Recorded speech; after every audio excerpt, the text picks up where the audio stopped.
Welcome and thanks for joining us on episode number 272 of the Financially Independent Teachers Podcast. If you think your story can help other educators and you'd be willing to come on the show, please check out our webpage at financiallyindependentteachers.com. Click on podcast and then click on filling out the form to come on the show. I hope that everybody has an amazing summer, whether you're a teacher, whether you're not a teacher. I just think that as much as we love the kids and as much as we love going in there and lesson planning and grading papers and building relationships, I think most teachers do look forward to the day that they can exit the schoolhouse and they can actually officially retire. And they don't have to wake up every day at 6 a.m. and they don't have to worry about, doctor's appointments in the summer and all the other things. We've got one of those special people with us today. We've got Paul from Maine, and he has been a retired teacher for 5 years now, but he's really on a mission, just like FIT is, financially independent teachers. He's on a mission to help equip educators to understand how important percentages are and why your percentages matter. Now, you might be wondering, percentages, what is he talking about? Well, we're going to tell you what we're talking about, but you need to stick with it because this percentage thing could be costing you tens, if not hundreds of thousands of dollars. So, Paul, thank you so much for filling out that form to come on the show and joining us on FIT.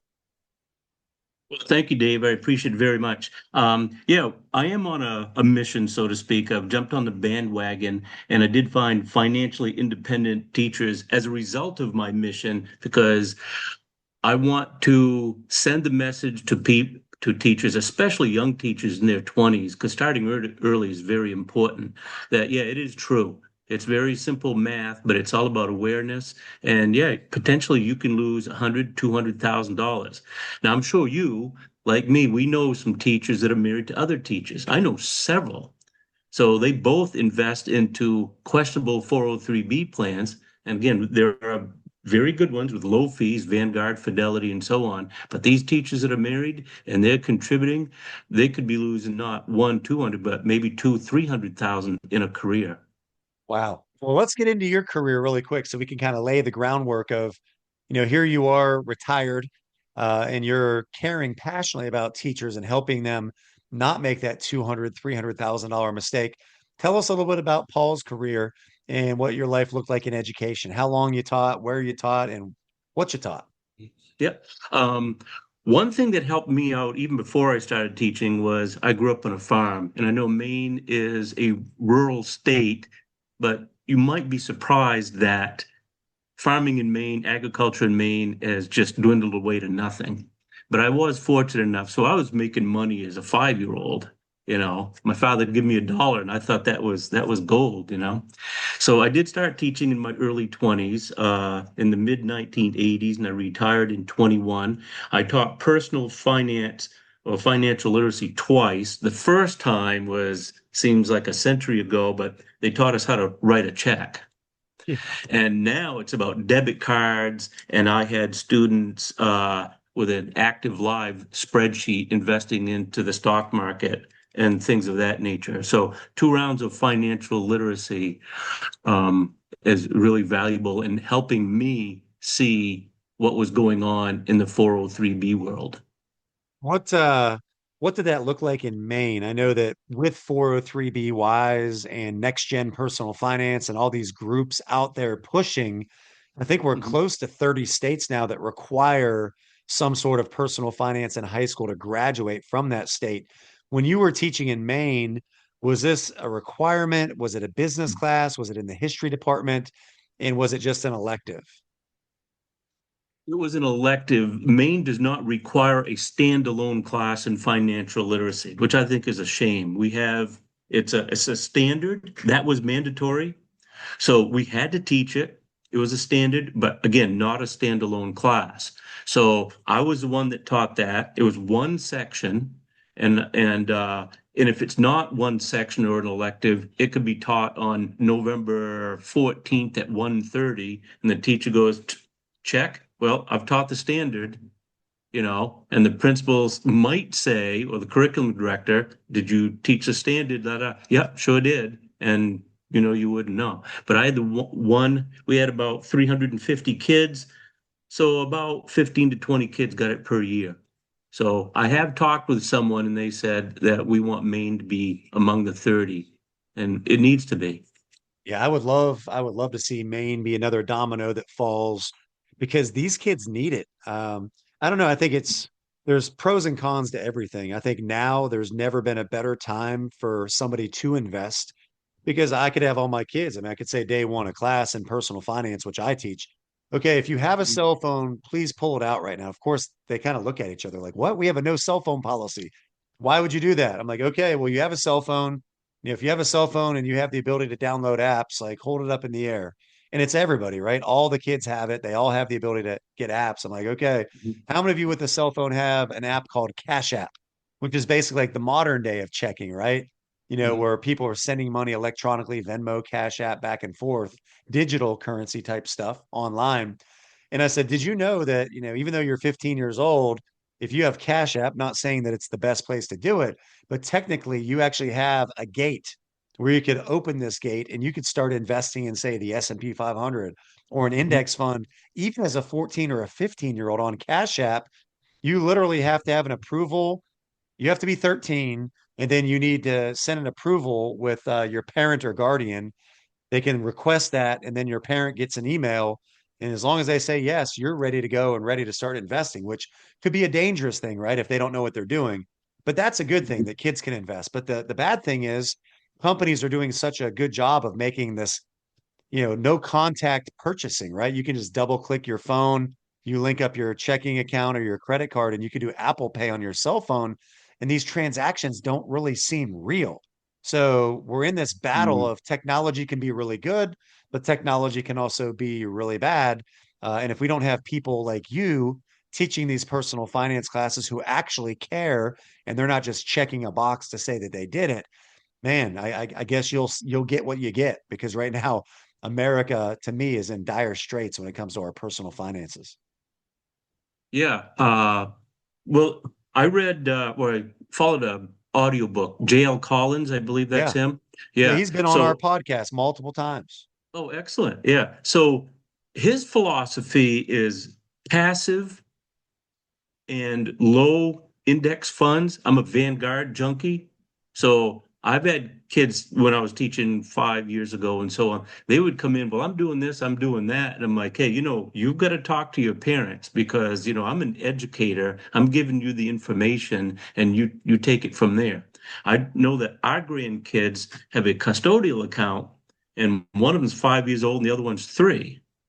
Now, as you mentioned, it's always pros and cons because the con to that is, well, when they're 16, 17, 18, they start applying for a college or a post high school. The universe knows their name is on that money, So, but hey, so yeah, start young. One of the biggest mistakes I made was I started late.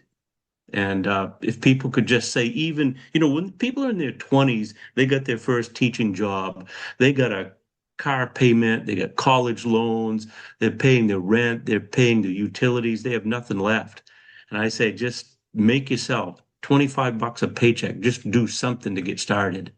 Yeah, any little bit will help. So let's talk a little bit more about your career before we get into the things that you're passionate about.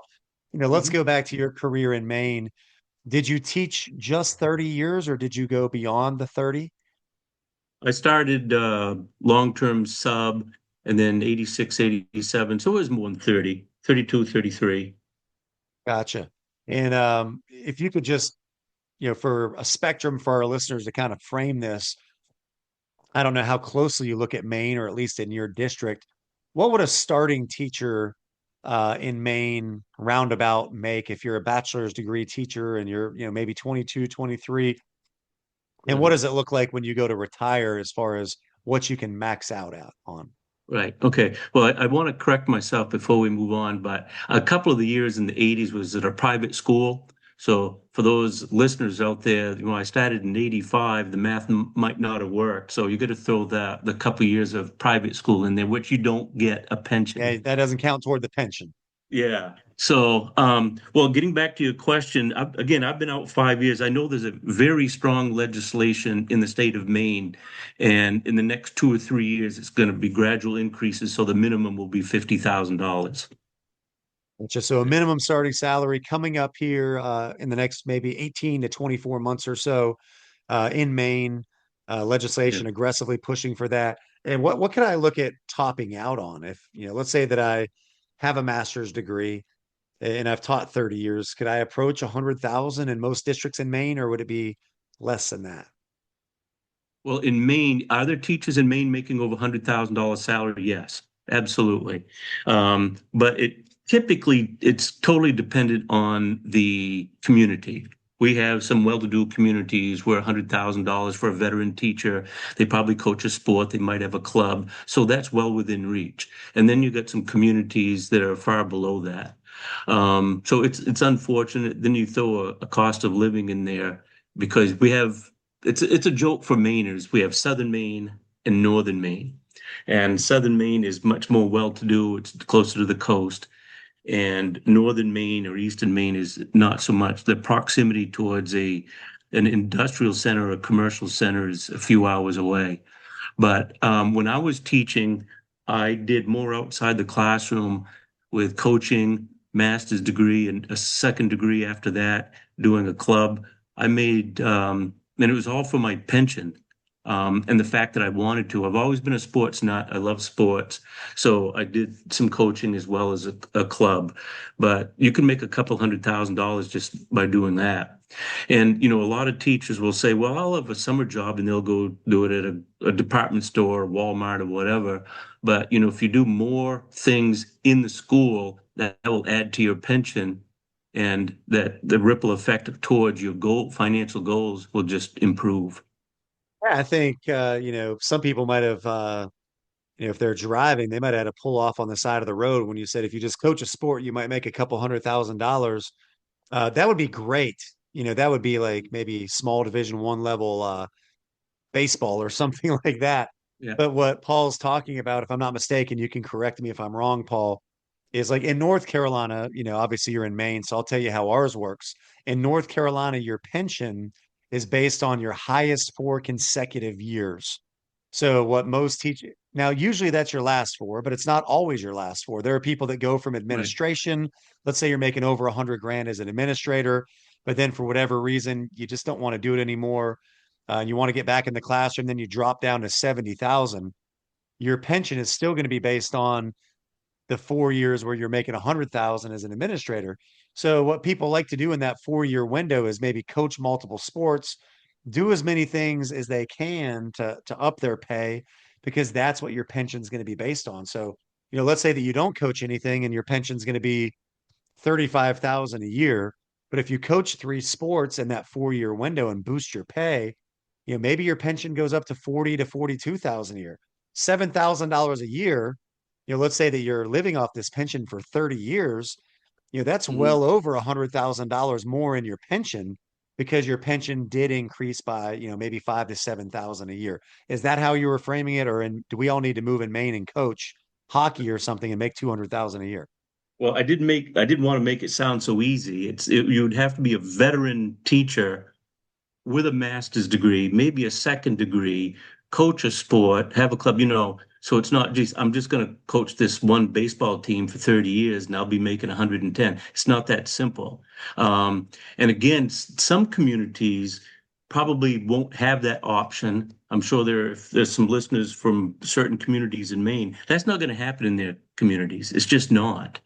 But given your retirement, what you said is at the very end, your highest salaries, which might not be consecutive, that's very similar to the way it is in Maine.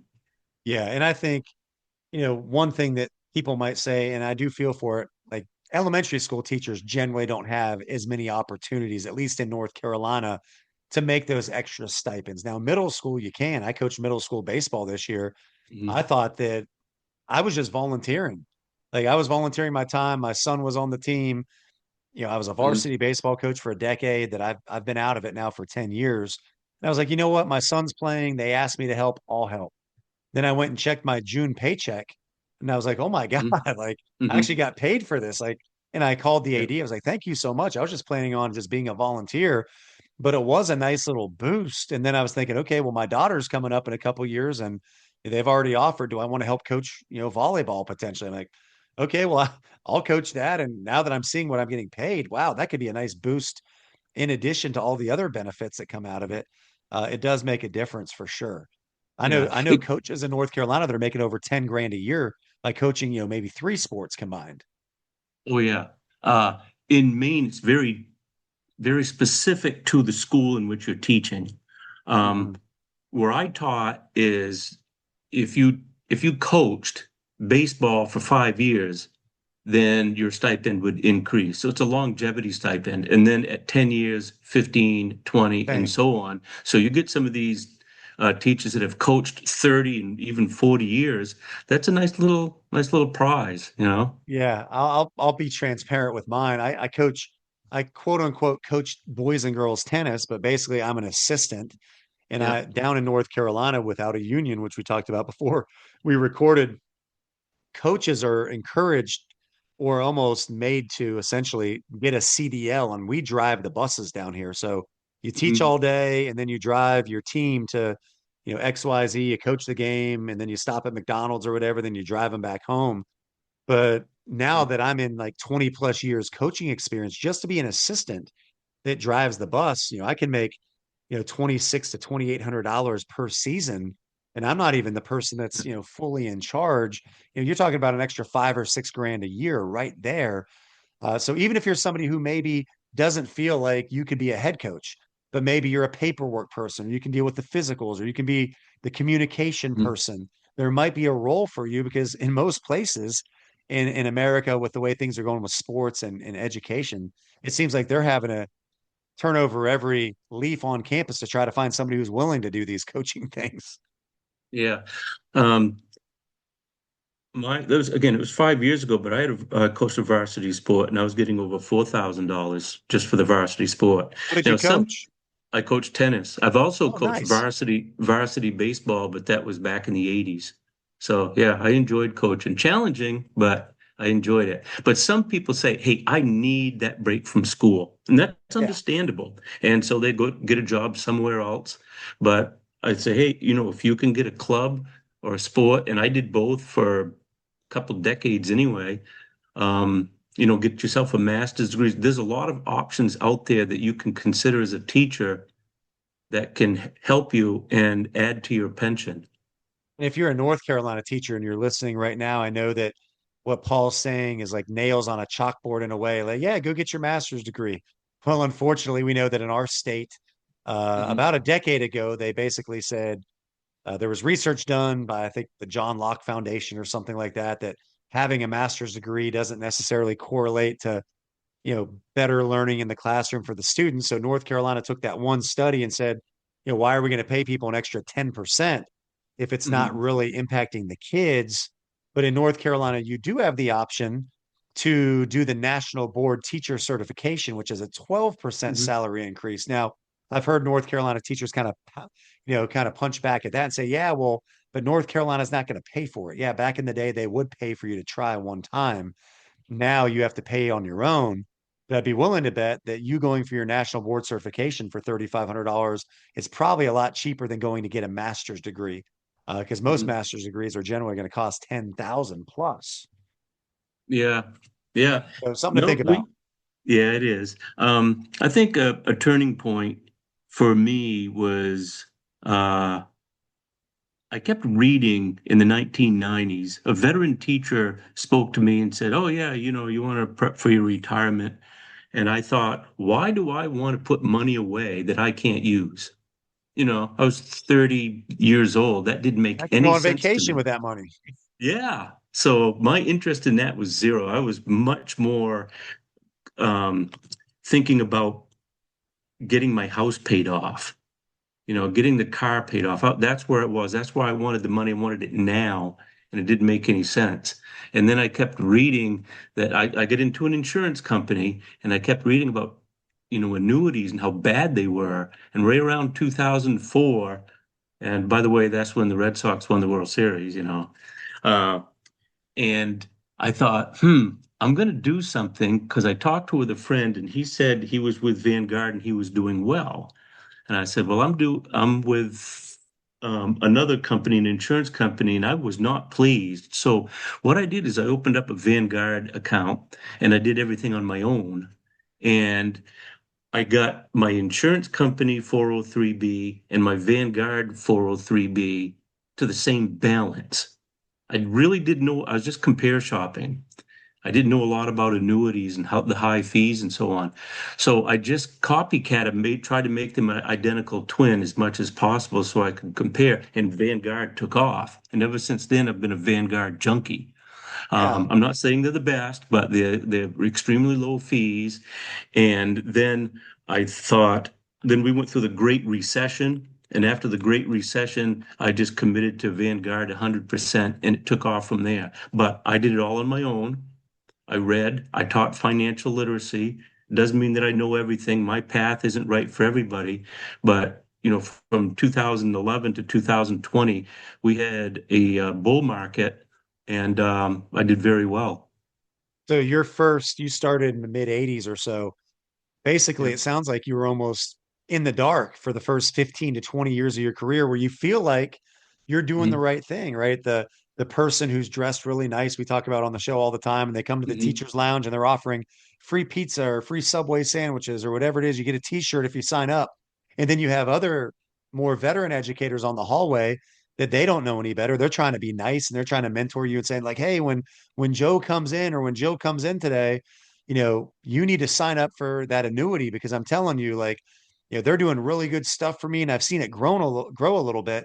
And the crazy thing is if you would have just had like a low cost index fund, it's like, man, this company, AXA or whoever it is, they're getting me 5%. The local credit union would only give me 1%. I'm killing it. Well, they didn't realize the S&P 500 has done 11% in that same time period. So Mhm. you finally got to the point where you educated yourself and said enough is enough. So your district, it offered the insurance company type 403B, but also Mhm. did they have Vanguard the whole time, or did you have to basically lobby for your district to pick up Vanguard? Because you can't But just open up a 403B on your own unless it comes through payroll. Right.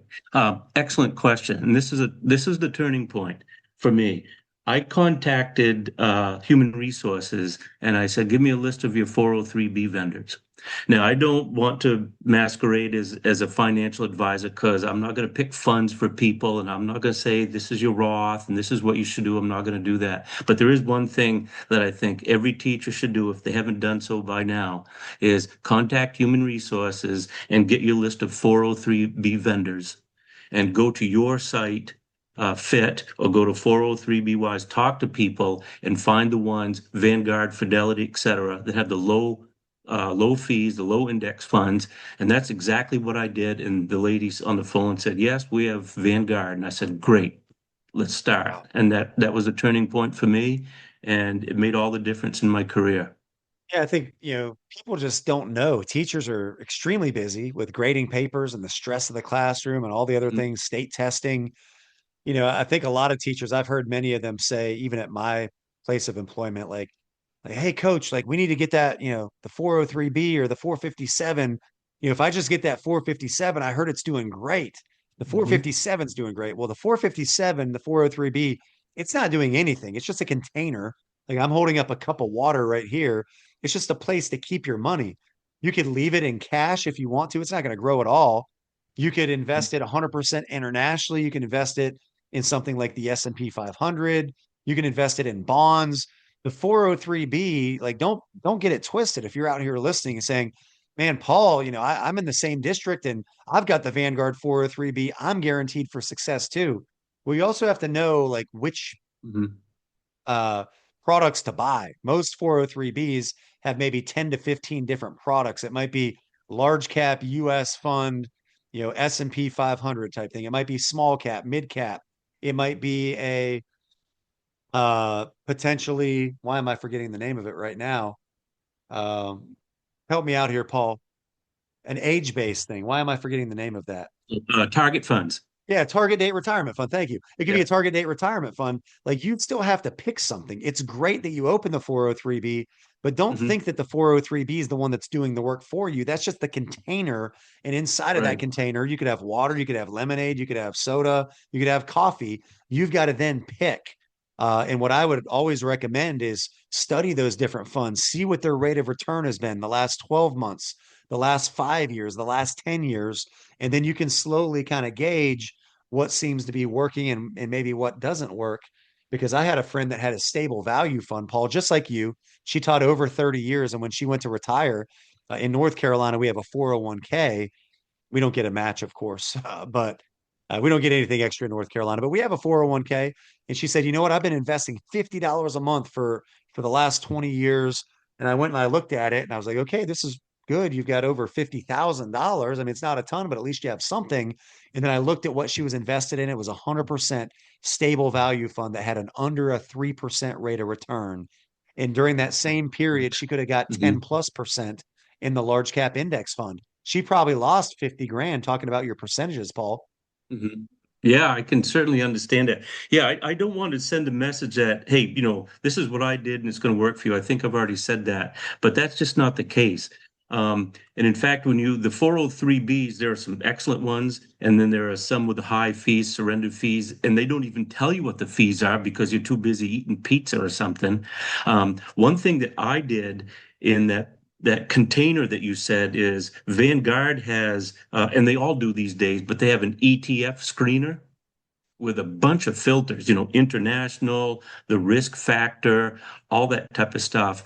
And even though your past performances are not an indicator of the future, but on the other hand, what else are you going to do? I said, hey, I've gone back to 3 years, 5 years, 10 years, and this looks good. And so I went to, as you said, the container, which is pretty limited with 403Bs. Now I'm going to jump ahead to when you're 60 or whatever. But when you retire, you want to get out of that and roll it over to an IRA because then the world opens up to you. And another thing about that container that you were talking about, as you well know, if you're unfortunate to go through one of the insurance companies, they have that same container too, but sometimes they have proprietary funds, which means that's their own fund.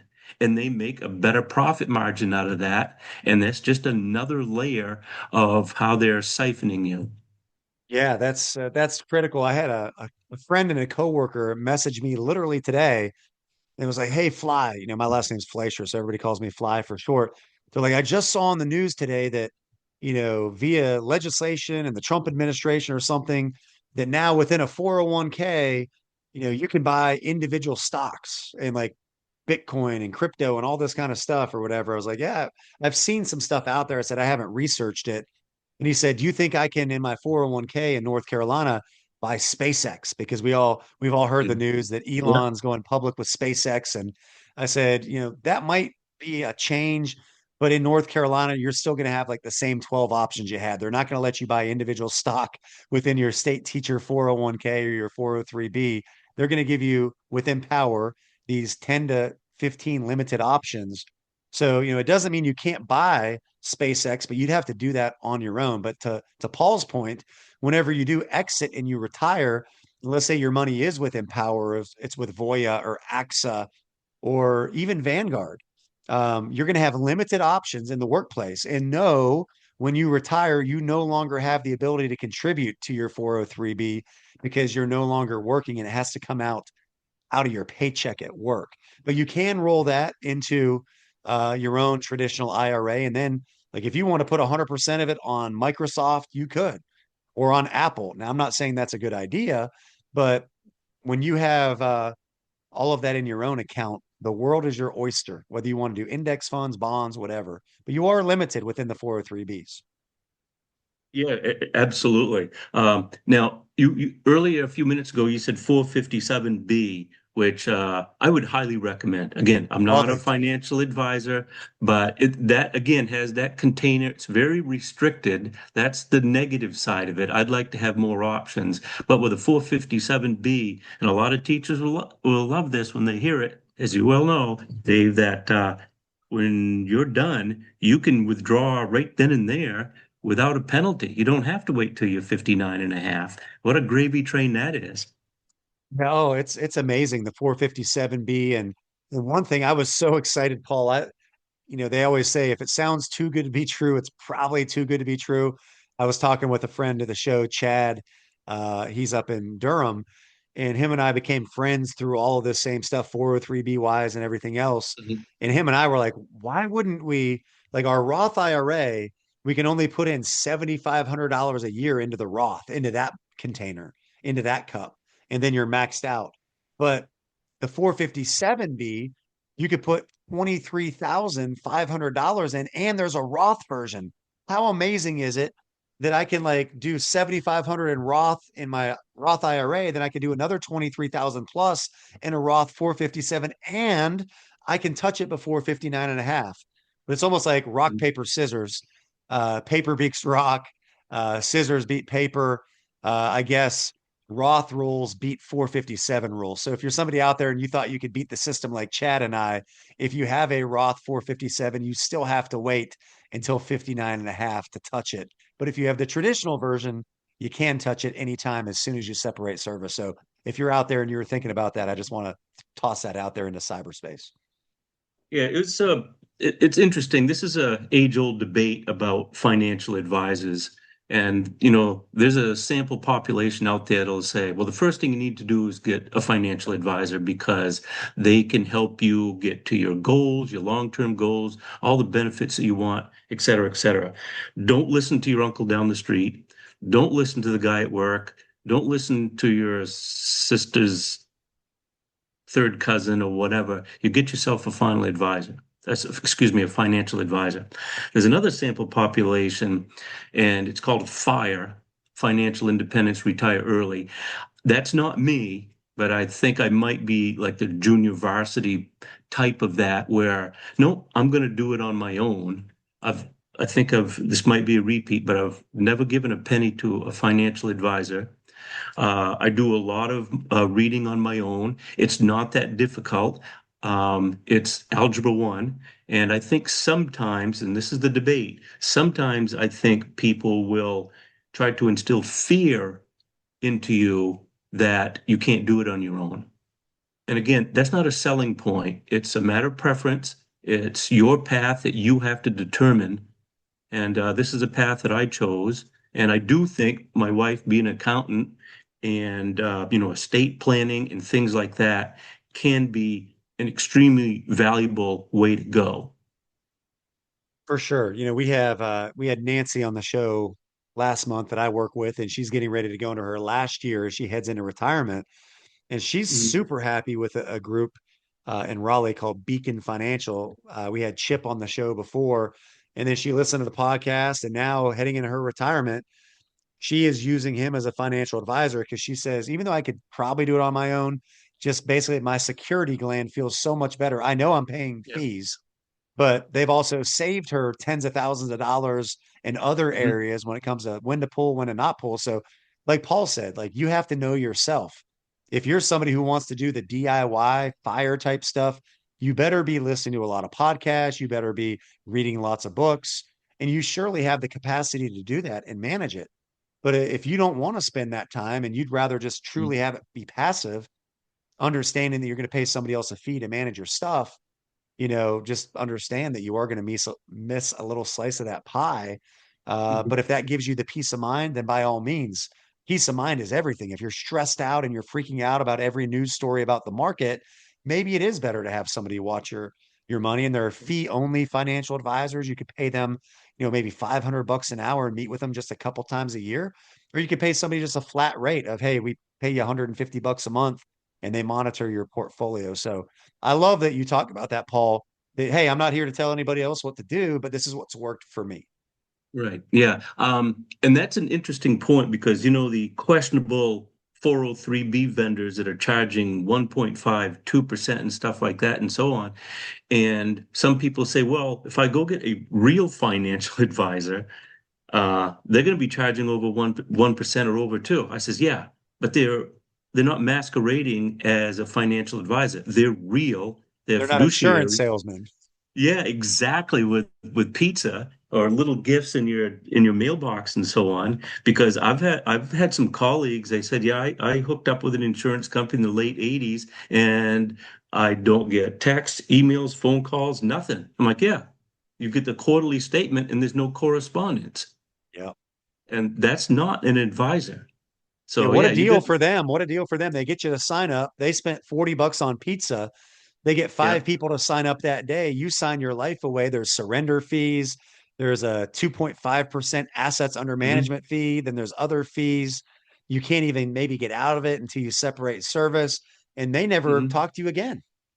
Now, Dave, have you had people contact you for lists? And I know 403B Wise does this, but they have lists of 403B plans that are good, quality, reputable, with low expense ratios. Then they have some that's kind of in the middle.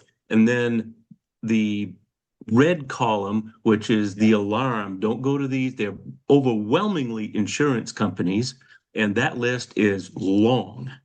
Yes. I And love their, we don't have our own list, but we mhm, do basically say, hey, go to 403B Wise. They have a green light, yellow light, red light system.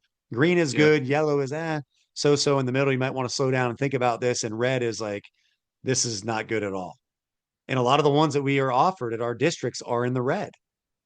Oh yeah. Oh, exactly. Because if you go to 403B Wise, and they're also extremely high on 457B, but if you go there, if they could just have the teachers see, I think it's a crime because 22-year-old, 23-year-old teachers, when they're starting, they should get that list in front of them. And, we talked about financial literacy with high school kids. In Maine, it's common with elementary kids too. But you get 4 years of college, and there's not much we can do about that. But I'd really like to see college juniors, seniors, especially if they're going into education, to have a review because they probably didn't have it in high school. In Maine, they probably didn't anyway because it's not a standalone class. But they Yeah. don't have a clue. And here comes the pizza. And as you said, if you have 5 teachers sign up for that, and again, the insurance companies don't even tell you what the fees are, and all of a sudden, over a career, think of the numbers that the insurance companies are getting, and it's staggering. And it baffles me why our legislators and the powers to be let this happen. All right, Paul. I can tell you right now, I have a house payment. I wish I had a paid for mortgage, but I have a 3% ish interest rate. So I haven't really been paying it off extra. But I know my house payment's 1,800 a month. I know I spend about 400 a month on my gas. I know that we spend about 1,000 to $1,200 a month on groceries. I know that for me to watch my favorite baseball team in Cleveland. I still call them the Indians. I just the Guardians just still sounds weird to me. But to watch the Indians, if I want the baseball package, it's going to cost 129.99 with ESPN. Can you talk about maybe why these insurance companies use percentages and how important the percentages are? I love how you framed that before we started recording the show. Sure. All those things you mentioned, I mean, when I taught financial literacy, we had to do a budget. I'm sure that most of them do. We do credit cards, we do debit cards, we have a little bit to do with insurance. We had to make a budget. We role played a job, the job description, how much you make. We did all that type of stuff. We even did a unit on investing. But the thing that is missing is how much it costs. It's all about the fees. So yeah, they tell you, if they tell you at all, it's 1%, 1.52%. So what I showed them was, and really hits home with younger people, the smartphone, if your battery is at 1% level, that's zero. I mean, you're in crisis mode. You got to plug it in and charge it up. If you're talked about a baseball player, if a baseball player struck out 1% of the time, that's basically zero. My doctor says, Paul, you got to watch out your sodium. Well, this entree would is just 1% sodium. So that's basically zero. But if you take the percentages of insurance companies or fiduciaries and all those people, good and bad, if you convert those percentages to dollars, you are talking one, two, $300,000. So it is a little bit baffling that you could put a dollar to every one of those things that you said. But when it comes to a 403B, good or bad, we don't know what the dollar amount is. And I think, again, I'm not a financial advisor, but for those listeners out there, find your fee, whatever it may be, and convert it into dollars. For example, I have a buddy, he's done very well. He has $1 million in his portfolio. Well, if he makes 10%, that's $10,000. And I said, if the market froze solid for 10 more $100,000, years, right? 100,000. oh, He had a oh, oh, oh, million. I'm sorry. Yeah. Well, 1%. Yeah, that's what he's making. But the fee, I'm sorry, is $10,000 because Yes. it's 1%. All right. Sometimes, when you get talking and teaching, I don't Yes. know where I was going, but that's $10,000. And if it goes 10 years, you're talking your $100,000. That is if the market's frozen solid, you don't make a penny, you don't lose a penny. If you're going to throw the 8 to 10% on there, then in the 10 years, you're going to pay your 403B vendor 140, 150, $160,000 in 10 years. I don't care if he's a millionaire. He realized that, wow, I'm going to be giving my financial advisor over six figures in the next 10 years. Now, I know some people out there say, well, I don't have $1 million. I'll never have $1 million. The math is the same. The math works the same. So when this guy found out, what he did, I thought it was a really good idea because we talked about it. And again, I told him I'm not a financial advisor, but believe it or not, we haven't talked about Roth that much, but half his portfolio was Roth, which really caught me by surprise. I don't know of anybody who's had that much. But what he did is he rolled his Roth over to Fidelity and did it on his own. So that cuts his fees right in half. And in my opinion, and it is an opinion, that's an excellent move.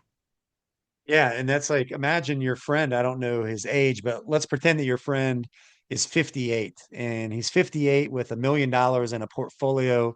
Let's say it's managed by AXA, Equitable, Voya, Lincoln Financial, one of these insurance companies, whatever. Let's say he's paying 2% in fees. Let's say he was a teacher. Oh, mm, And let's say, now that's on $1 million, that's $20,000 a year in fees. And then let's say that we play the rule of 72, and let's say that the mm, stock market's going to double in 10 years. So he's now 68. His $1 million is $2 million. He's still paying a 2% fee. Now that he has $2 million, now he's paying $40,000 a year in fees. And then let's say that his portfolio doubles again into his 80s. Now he's going to be paying maybe 60 to $80,000 a year in mm. fees. And if you don't look at those numbers and those percentages, again, I think just looking at 1% or 1.5% doesn't seem like a big deal until you actually do the conversion. Even my wife's a real estate agent, Paul. She makes a lot more money than I do. Mm. But even when we met, I had more money in the bank than she did, even as a teacher, because that's just how it goes. It's not always how much you make, it's how you keep. But she has access to an account at work where she can get a match. And we've started Yeah. to do the math on that. But you have to invest with the company, and then there Mm, is a fee of like 1.5%. And we now have enough money in there where we're like, okay, well, if she invests this, she's going to get this match. But now essentially the match that she gets is mm, basically how much the fee was going to cost for the year anyway. So it's like, okay, we got the right. match, but now we're Yeah. paying that same match back in fees. Is it really even worth getting the match? But we kind of have to because that lowers our taxable income. It's a SEP Mm. IRA through her company. So anyway, it's kind of like a catch 22. But as soon as she gets out of this company, I'll do exactly what you gave your opinion on, not prescribing, is we'll roll that money over a traditional IRA and we'll manage that on our own. Yeah, absolutely. You just jarred my memory about some other conversations I've had with people. And again, there's two things that I've expressed, and I probably will again. But one, for teachers, contact your human resources and get your vendor list and do some homework. Okay, you and I have thrown a lot of terms around, and we know them well, and so do people at 403BYs, et cetera. And some people might feel overwhelmed, but just make that step. Call your human resources, get that vendor list. And the other thing that I think everybody must do, it's imperative that they find out what their fees are, because they're not always going to be told, but find out your fees and convert them to dollars so you can see your mortgage, your rent, and all those things that you mentioned. So you can see those things, and it's surprising how many people don't. Now, there was a lady that spoke to me and said, well, international, what do I do with international? Should it be should I invest 8% international or 10%? So she's worried about that 2%. And I'm like, well, allocation, diversification, that's very important. But nobody knows that answer.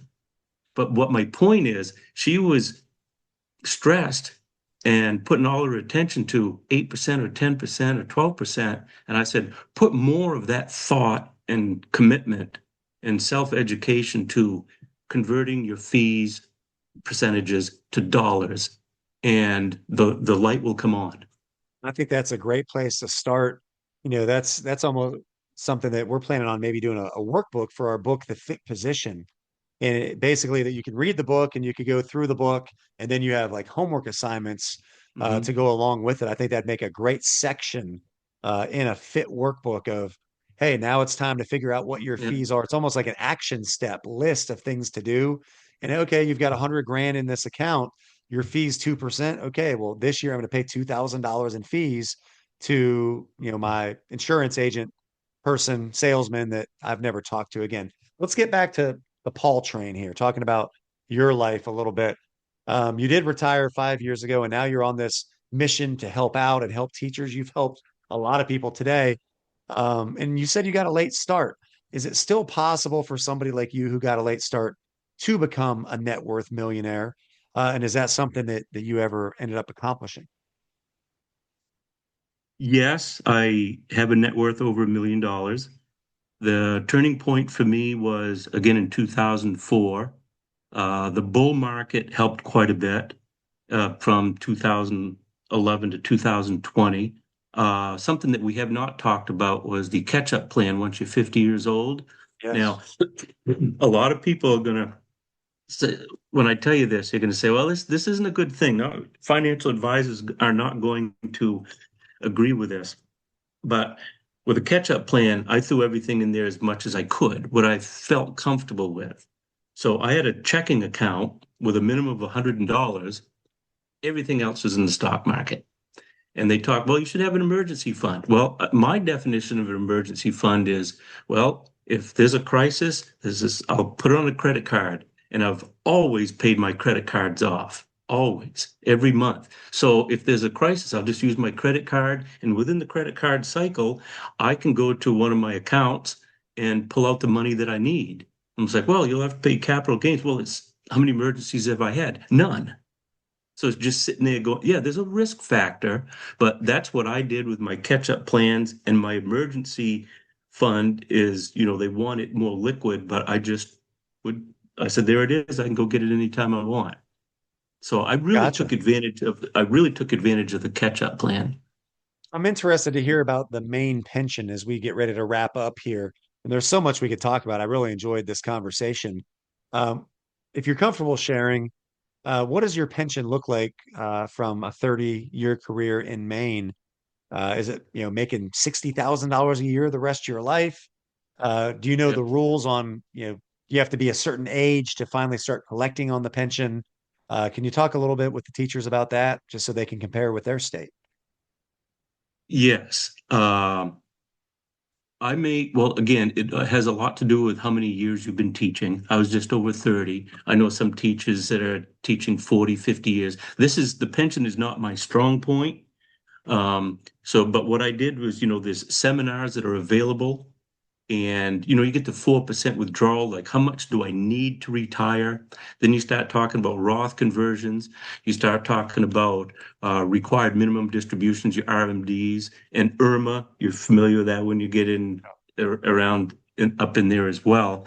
So basically what I did, and I would recommend this when I felt comfortable that I could consider retiring, is I made some phone calls and I asked the lady that I was speaking to if I could do everything by email. So therefore I had a copy. And the reason why I did that is because if you make phone calls, all of a sudden it becomes he said, she said, well, you said this, and no, I didn't, and stuff like that. So I get everything on emails and I kept it into my Google Drive. Smart. Yeah. Smart. What are you comfortable sharing how much your pension is annually pre-tax? I make my check is about $3,300 a month. Yep. Gotcha. And are you planning on taking did you guys pay into Social Security in Maine? Um, I did. I mean, because of the windfall, et cetera. But again, I was a farmer. I did other jobs outside the school system. So yeah, and thanks to Susan Collins, a senator in Maine, she was one of the legislators that was behind that movement. That So was yeah, huge. I was surprised. I really didn't think it was going to happen, but it did. And it's a few $100s a month, but it helps. Yeah, But teachers in Maine don't pay into Social Security then, I'm that's assuming. correct. That's Gotcha. correct. So that's another thing. Like North Carolina teachers sometimes, they're like, man, I can't believe I taught 30 years and I'm only going to have a pension of $35,000 a year. And I'm Hmm. thinking, well, hey, you didn't have to save any of that. Like you didn't even have the choice. They took it from you. So you Hmm. couldn't really mess that up. But in North Carolina, we also do get Social Security. So if you're going to get a North Carolina pension of 35 grand a year, and let's say that you wait to take Social Security kind of in the middle, let's say you wait till 65, and let's say that's another, you know, Hmm. 20,000 a year, you're making $55,000 a year doing nothing. Where Hmm. teachers like you and some other states, I think there were 13 of them that they actually don't pay into Social Security at all. Right. And a North Carolina teacher with their pension combined with Social Security can maybe catch up to some of the Right. teachers that have a higher pension in another state that didn't pay into the Social Security. Right. One thing that I do know that I was aware of is years ago, I'd say all the way back to 1990, around that area, if you wanted to retire early and you chose to retire, and that is a key word, not resign, but retire, and you go into the pension system and you every year there was a 2% penalty. Yep. Now, it was changed to 7%. So if you want to retire 2 or 3 years early, that could be 14, 21%. And that's pretty severe unless you did some homework on a 457B, and then that could solve the problem. That's the definition right there, Paul, of the golden handcuffs, Yeah. where like somebody's like, okay, well, if I want to retire at 25 years, well, gosh, now Hmm. that's 5 years early. That's a 7% penalty. That's a 35% reduction in my pension just over Hmm. 5 years. I mean, that Yeah. you've put so much into your career at that point, it's kind of hard to Hmm. swallow only collecting 65% of what you should have collected.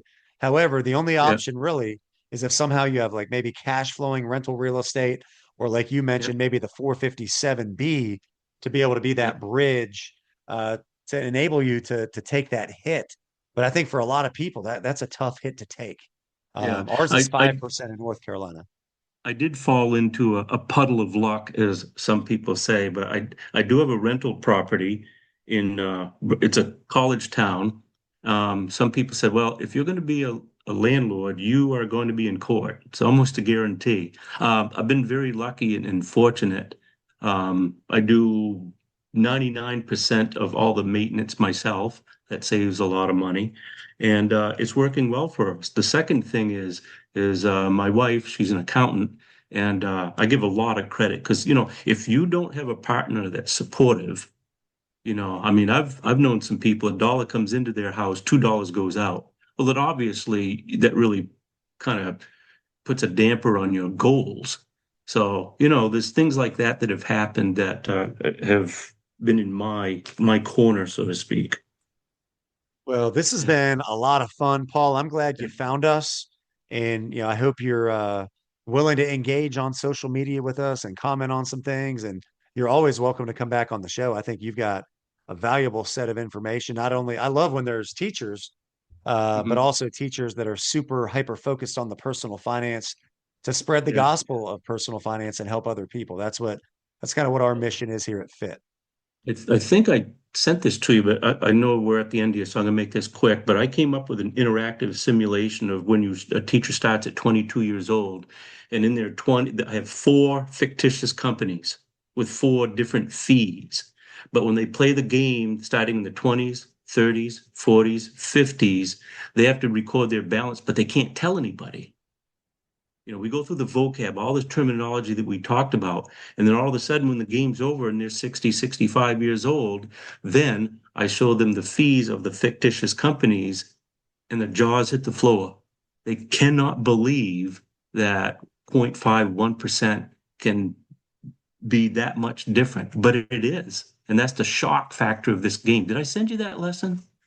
You might have. I'll have to go Yeah. back in the email I'll and check it I'll throw it out. at you again. But Yeah. yeah, if you could send that over again, that'd be great. I think that's a Mhm. really great simulation and probably Right. eye-opening for people to see that. Because again, when you actually can make it tangible and make it Yeah. real versus like this floating percentage that's out there, it really is a Yeah. big impact. So thank you so I, much again for coming on the show. That was a lot of fun. Hey, thank you very much for the opportunity. And financially independent teachers and sources like that, I think it's extremely valuable because even though it's an extremely difficult task, I think the movement is going in our direction. And we can save these 22-year-olds and not to mention 30 and 40-year-olds because it's really not too late. That's the goal. That is the goal. I think I agree with you 100% that we should be in the colleges of education. And, I'm a firm believer that you can build wealth as a teacher over the course of a 30, 35-year career. I'm not saying that you're going to be a millionaire by 30 years old, but I think you can have financial independence. But so much of that hinges on college choice, the student loan deal, and do these people hit the ground running as an educator with the Roth IRA or with the 403b, but picking the right vendor and knowing how this stuff works? Because, obviously in your case, it wasn't too late. You got started, 15 to 20 years into your career and you've turned it around. I'm sure having an accountant spouse helps for sure. Mhm. But if we can get these teachers before they turn 25 years old, it could be life changing for communities all over the place. Yeah, that's my goal. My goal is to get them in their 20s before that pizza party. I almost swore. Good thing I didn't. Before that, before that, Maine, we have different terms up here, you know. But yeah, I want to get to these teachers before the pizza parties. Hey, I'm with you. You and I have the same vision and mission together. So thank you again. And thank you to all the Fit listeners for joining us on this week's version of the Fit Educator Podcast. We hope you join us for next week. And as always, be frugal, be fearless, and be a lifelong learner. Take care, everybody.